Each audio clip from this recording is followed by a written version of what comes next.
सीमा अपने पति सुरेश के साथ एक छोटे से गांव में रहती थी। उनका जीवन साधारण था लेकिन खुशहाल था।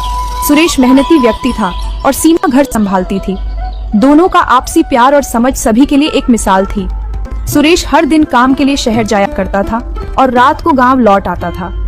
सीमा अपनी छोटी सी दुनिया में बहुत खुश थी।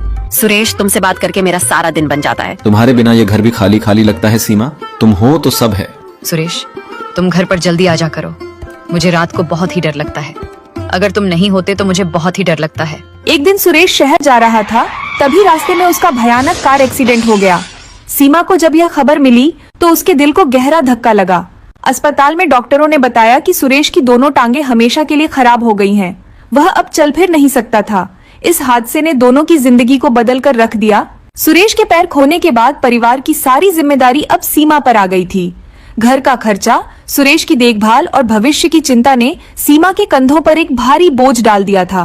उसे समझ नहीं आ रहा था कि अब क्या करे और कैसे सब संभाले। सीमा, मैं अब कुछ नहीं कर पाऊंगा। ये सारी जिम्मेदारी अब तुम्हारे ऊपर आ गई है। हम दोनों मिलकर हर मुश्किल का सामना करेंगे। मैं तुम्हारा सहारा बनूंगी। सीमा, यह भगवान ने हमारे साथ क्या कर दिया। अगर मेरे दोनों पैर सही होते तो आज हमारे घर की यह स्थिति नहीं होती और तुम्हें इतनी चिंता की भी बात नहीं होती। इससे अच्छा तो मैं मर ही जाता। नहीं नहीं, ऐसा मत बोलो। ऊपर वाला सब कुछ देख रहा है। वह सब कुछ सही कर देगा, बस उसे पर उम्मीद रखो। गांव में ज्यादा काम की संभावना नहीं थी, इसलिए सीमा ने सब्जी की दुकान लगाने का फैसला किया। उसने अपनी बचत से एक छोटी सी सब्जी की दुकान खोली और वहां काम करना शुरू किया। वह सुबह सुबह बाजार जाती और ताजी सब्जियां लेकर आती। हालांकि उसे इस काम का अनुभव नहीं था, पर उसने अपने हालातों से लड़ने की ठान ली थी। मुझे कुछ करना होगा। इस दुकान से ही हमारे घर का खर्चा चल सकता है। तुम बहुत हिम्मत वाली हो सीमा। मैं जानता हूँ कि तुम इसे कर पाओगी। तुम्हारा धन्यवाद सुरेश। अगर तुम मुझे इस तरह से हिम्मत देते रहोगे तो मैं जरूर कुछ न कुछ कर लूंगी। हम दोनों को मिलकर ही अब इस घर का गुजारा करवाना है। हालांकि सीमा ने अपनी पूरी मेहनत झोंक दी थी, लेकिन उसकी दुकान से कोई खास आमदनी नहीं हो रही थी। गांव के लोग उसके ग्राहक नहीं बन पा रहे थे और कुछ दिन तो ऐसा हुआ कि दुकान में कोई भी नहीं आया। इस हालत से सीमा बहुत परेशान हो गई थी, लेकिन उसने हार नहीं मानी। मैं इतनी मेहनत कर रही हूँ, फिर भी दुकान नहीं चल रही। अब घर कैसे चलेगा? तुम्हें ये सब मेरी वजह से करना पड़ रहा है। शायद मैं ही तुम्हारी किस्मत का दुश्मन हूँ। नहीं सुरेश, इसमें तुम्हारी कोई गलती नहीं है। ये सब ऊपर वाला हमारा इम्तिहान ले रहा है। तुम चिंता बिल्कुल भी मत करो। मैं कोई ना कोई रास्ता जरूर देख लूंगी। लगातार काम और मानसिक तनाव के कारण सीमा की तबीयत बिगड़ने लगी। उसे बुखार और कमजोरी ने घेर लिया। डॉक्टर ने उसे कुछ दिन आराम करने की सलाह दी। इस बीच उसकी दुकान बंद हो गई और आमदनी का स्रोत पूरी तरह से ठप हो गया। अब क्या होगा सुरेश? दुकान भी बंद हो गई है और हमारी हालत भी खराब हो रही है। तुम्हें आराम करना होगा। सब ठीक हो जाएगा, मुझे यकीन है। जब सीमा बीमार थी तो गांव का एक अजनबी उसकी मदद करने आगे आया। उसने देखा कि सीमा की दुकान बंद है और उसका परिवार परेशान है। वह कुछ दिन के लिए सीमा की दुकान चलाने के लिए राजी हो गया। उसने बिना किसी स्वार्थ के उसकी दुकान संभाल ली ताकि परिवार का गुजारा हो सके। आपकी हालत देखकर मुझे बहुत बुरा लगा। मैं आपकी दुकान कुछ दिन के लिए संभाल लूंगा। भगवान आपका भला करे। आपकी ये मदद हमें जीने की उम्मीद दे रही है।